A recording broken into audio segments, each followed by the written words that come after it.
calendar on my desk says March 18th, but my gut tells me it's doomsday. The March 10th deadline came and went like a ghost in the fog, and took the promise of season 30 with it. 30 years of blood, sweat, and hardwood, and it could all end because the suits and the sneakers can't agree on the math. The league office is crying poor, swearing up and down the avenue that the WNBA needs to stay solvent. They whisper about the NBA across the hall.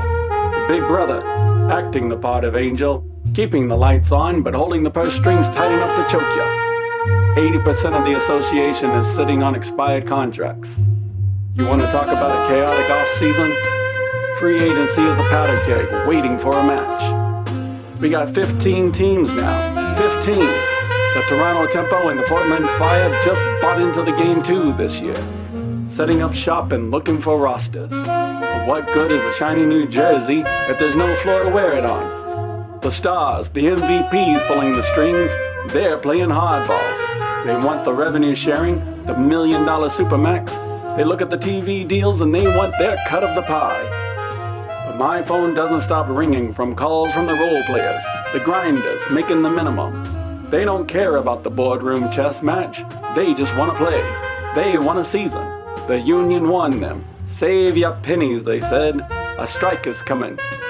Now the threat of a work stoppage is breathing down our necks, cold and heavy. No training camp. No opening night in May. Just a lot of empty seats and a whole lot of silence. I've been tailing this case for 17 months, ever since the union opted out back in October 24. The whole league was walking a tightrope over a long, dark drop.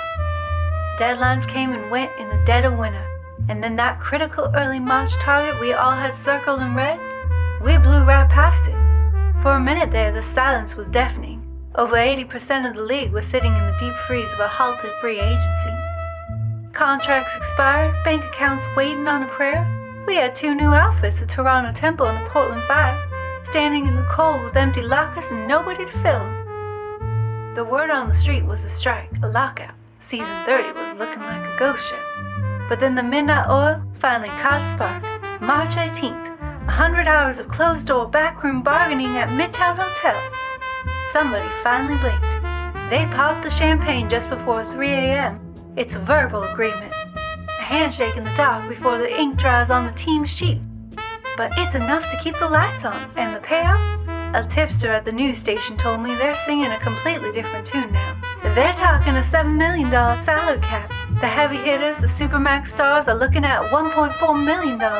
But what really gets me is the rank and file, the grinders.